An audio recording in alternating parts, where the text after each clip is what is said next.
প্রিয় দর্শক আসসালামু আলাইকুম। পবিত্র কাবা শরীফ এটি শুধু একটি স্থাপনা নয়, বরং গোটা মুসলিম উম্মার হৃদয়ের স্পর্শকাতর এক অনুভূতির নাম।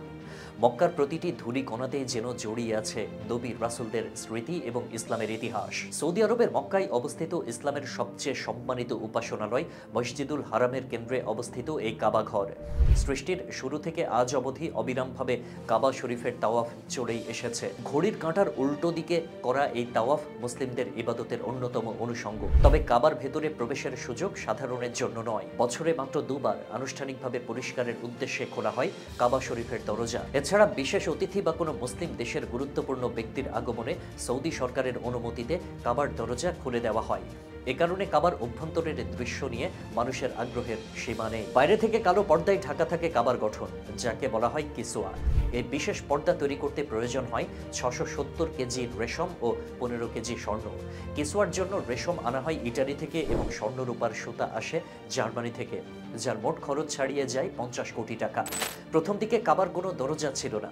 ১৯৭৭ সালে বাদশাহ খালিদ বিন আব্দুল আজিজের নির্দেশে নির্মিত হয় বর্তমান সোনালী দরজা, যেটি ১০ সেন্টিমিটার পুরু এবং এতে ব্যবহৃত হয়েছে ২৮০ কেজি খাঁটি সোনা। দরজার গায়ে খোদাই করা রয়েছে কোরআনের গুরুত্বপূর্ণ বিভিন্ন আয়াত।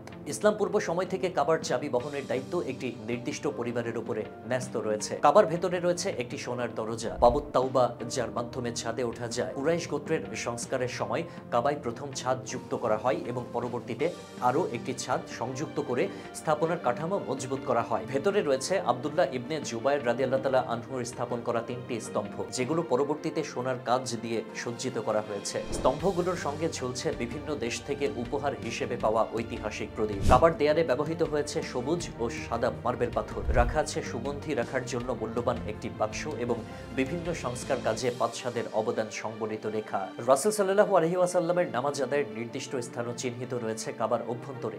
পরিষ্কারের সময় ব্যবহৃত হয় জমজমের পানি, খাঁটি গোলাপ জল, উন্নত মানের সুগন্ধি উদ এবং কস্তুরী। প্রথমে গোলাপ সুগন্ধিযুক্ত জমজমের পানি ঢেলে খেজুর পাতার ঝাড়ু দিয়ে পরিষ্কার করা হয় এবং পরে দেয়াল ও মেঝে মোছা হয় সাদা কোমল কাপড় এবং মানসম্পন্ন টিস্যু দিয়ে। বছরে মাত্র দুইবার, মাত্র ২ ঘন্টার জন্য কাবা খোলা হয়। তখন ভেতরে নিরাপত্তার জন্য দায়িত্ব পালন করে বিশেষ নিরাপত্তা বাহিনী। ফলে কাবার অভ্যন্তরের দৃশ্য দেখার সুযোগ মেলে খুব কম সংখ্যক মানুষের ভাগ্যে।